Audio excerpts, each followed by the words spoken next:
Hello, I'm John Brewin, Chief Executive, Knots Healthcare. I'm Angela Walker, co-chair of the BME Staff Network, together with my colleague, Glenn Thomas. Hi Angela, thanks ever so much for joining us today, and thanks to you, Glenn, and your colleagues for the work that you're doing in the BME Network. I thought it'd be just a really good opportunity just to have a conversation about how you feel the BME network's going, and how, from an organisational perspective, we can really support and develop it. I think it's been going since about 2017, and it was going relatively well. So we were meeting face to face bi-monthly, but then obviously COVID hit, so we had our last meeting in March, which Paul Devlin, the chair, attended, as he's joined the organisation.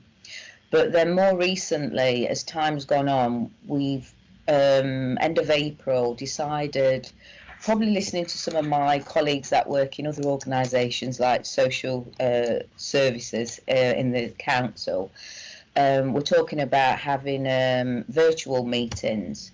So as we've all got to grips with Microsoft Teams, we thought, oh, let's give it a try. So we had our first one. So I think initially we just made it so like it's an hour's meeting, and it was more about support rather than the formal agenda that we would have done. And we're hoping that in the future it might help with attendance. So I think looking forward, because we're such a massive trust and on a large geography, what I've noticed is attendance at Duncan Mac is usually good. But then we also used to have a meeting in the north of the county, which was Rampton Hospital, where I'm based. And funnily enough, that is not very well attended. So also we have sometimes issues about ward staff being released. Because I'm more or less 9 to 5, I probably find it easier to be released. So we continue encouraging line managers to let people attend. But also we're having a bit more of a push now we've gone virtual, because it might make it easier to release staff for an hour, just to connect virtually, rather than you're looking at maybe a day if you're travelling a distance to given our geography.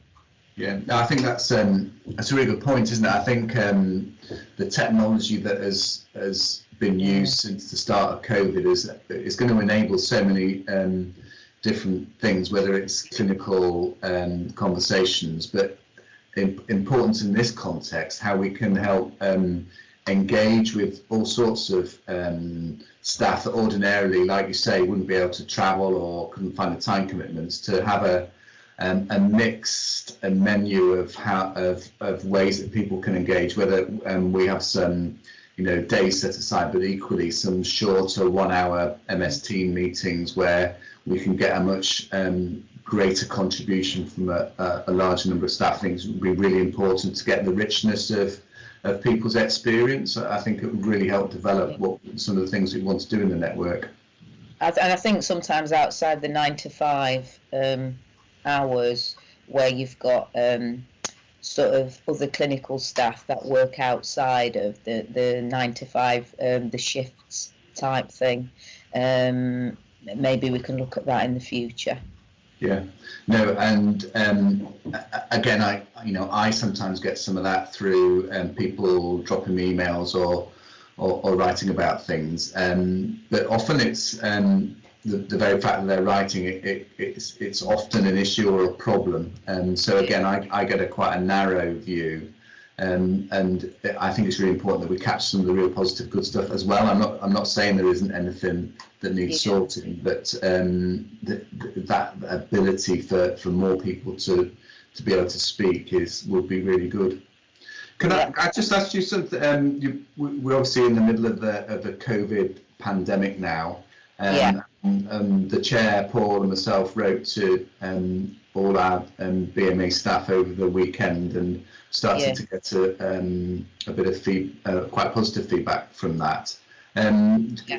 Have you got a sense yourselves within the network of how BME staff are managing in really difficult times at the moment? Yeah, I think the first meeting that we had, people were talking about the Somerset. They keep using the example of the Somerset leadership and the idea of a letter, because obviously a lot more staff are sitting at home working as well, and we're influenced by the media. So it did come up in our virtual meeting, and but then the letter sort of addressed that in terms of risk assessments and the fact that the government are looking into the reasons why COVID is disproportionate for BME staff. So I think the only feedback that I've probably got is in terms of the letter, and then people maybe feeling that BME staff are at risk, but they don't know why, because that question's not been answered by the government yet. And obviously I've seen articles from like the King's Fund where they're speculating that it might be socio-economic, it might be that BME staff are predominantly on not only in the NHS but in service industries. Yeah. It could be multi-generational households, the demographics of where they live, because if you look at London's been particularly hit, but I think that's because the population is so massive and so dense, and where your BME communities are. So I've not had any direct feedback after the letter, but I mean mine landed in my inbox I think Friday afternoon. I mentioned it within our COVID meetings at Rampton to sort of say, to be aware that your BME staff will have had a letter, and they might start to approach you thinking about risk assessment. But if I think of my own team, I've already done risk assessments in terms of staff with underlying health conditions. So now it's just probably following that through for my one black BME social worker who's just started with the trust. Yeah.